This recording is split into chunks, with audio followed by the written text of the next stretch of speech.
Ukraine launched a large-scale attack on Russia yesterday, completely shocking Putin. Russia has even declared a state of emergency. Is this now the turning point in the Ukraine war?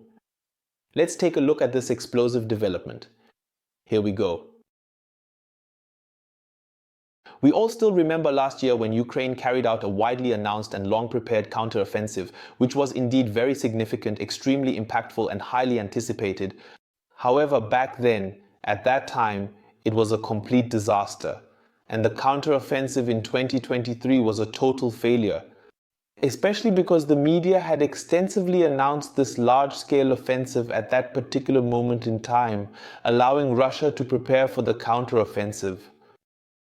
We could all later see the great failure and massive losses in the media.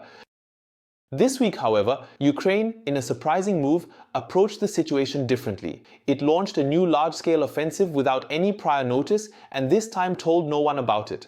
Moreover, this large-scale offensive is taking place not on Ukrainian territory but on Russian territory and has caught Putin completely off guard. The Bild newspaper wrote, "Large-scale attack shocks Moscow in Russia. Ukrainians advance with German tanks, first city on the verge of falling. Russians suffer heavy losses. Putin declares a state of emergency. The Ukrainian offensive on Russian territory continues."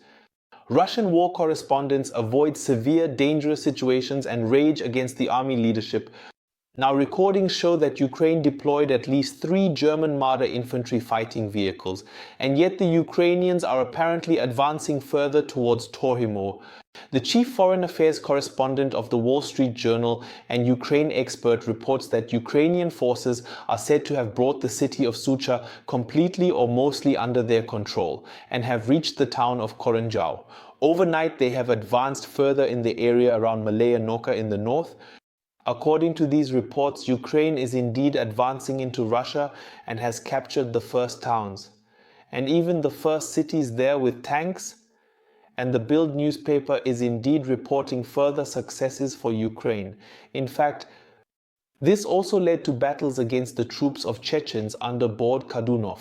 According to reports, the Chechens suffered very heavy losses during Ukrainian attacks in the Gruna area on August 7th. At least 1 Russian fighter jet and 2 helicopters are reported to have been shot down by the Ukrainians. On Wednesday evening, drone images emerged showing the capture of approximately more than about 40 Russian soldiers by Ukrainian troops. On Russian territory, Kremlin troops were carefully guarding the main road near Sucha and were overrun by the Ukrainians. Russia has declared a state of emergency across the entire Kursk region following the recent and significant Ukrainian military attack. So, when you read it like that, it indeed sounds like significant successes for Ukraine and very good news for the entire West. Very positive news indeed, truly remarkable indeed. And Zelensky has already commented on these surprising and unexpected successes. He said that the more pressure is exerted on Russia, the closer peace will come. A just peace through just violence, he said, thanking the Ukrainian troops for their actions in 2001. And that indeed seems to be exactly the background for this counter-offensive. In the past few weeks, Zelensky has consistently and repeatedly spoken about peace and even about the necessary territorial concessions and the referendum needed for it. But Zelensky is indeed well aware of himself, given the current situation, that he is indeed currently in very, very poor negotiating positions. And that's why he has now definitely launched a counterattack. In poker terms, you would indeed say he is going all in.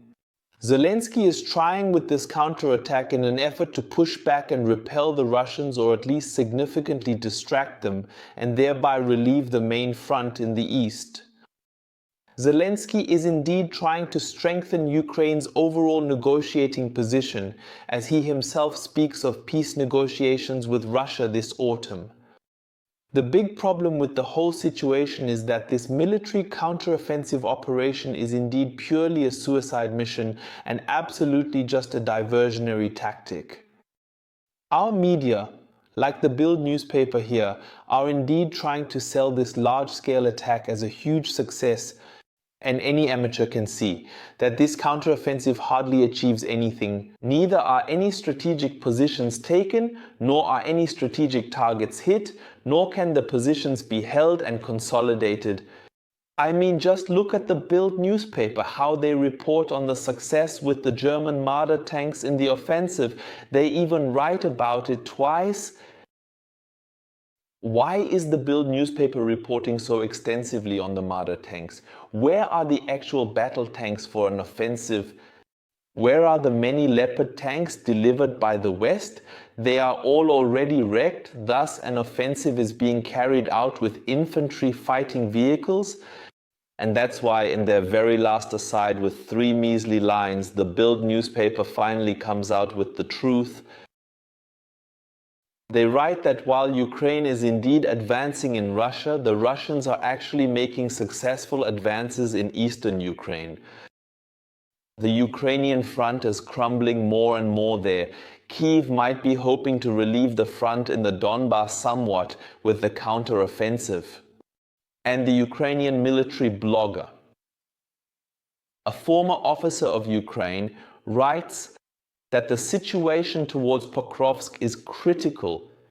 In several areas, the defensive structures have collapsed and have not yet been stabilized, which is largely due to a shortage of personnel. Pulling almost an entire brigade for an attack on Kursk, which lacks strategic sense, borders on mental incompetence. And that's exactly how it looks. There are now many reports from Ukrainian officers who are massively criticizing this counteroffensive by Zelensky and no longer understand the world. As mentioned, this counterattack in Kursk does not achieve any strategic goals that would help Ukraine in the long run. And at the same time, the front in the east of Ukraine is collapsing. And indeed, Zelensky is also pulling troops from the front for the suicide mission in the north. So this will very likely and undoubtedly seal the fate of Ukraine for good, because Russia will very quickly stop this small counteroffensive and then indeed exploit these new personnel weaknesses of Ukraine on the Eastern Front. It must be said very clearly, this counterattack in the north is not a turning point in the Ukraine war. On the contrary, it is undoubtedly even an accelerator for Ukraine's decline because it is a suicide mission and a waste of material and personnel and resources. But the Bild newspaper reports on a shock attack on Moscow and that Putin declares a state of emergency. So the Bild newspaper is definitely doing anything but serious reporting here. And this is just more Western propaganda. The aim is to suggest to the world that Ukraine can still win. All that is needed is to send more money and more tanks. What blatant lies. That's why you should share this video on all social media so that everyone can see that this counter-offensive is not a success, but quite the opposite.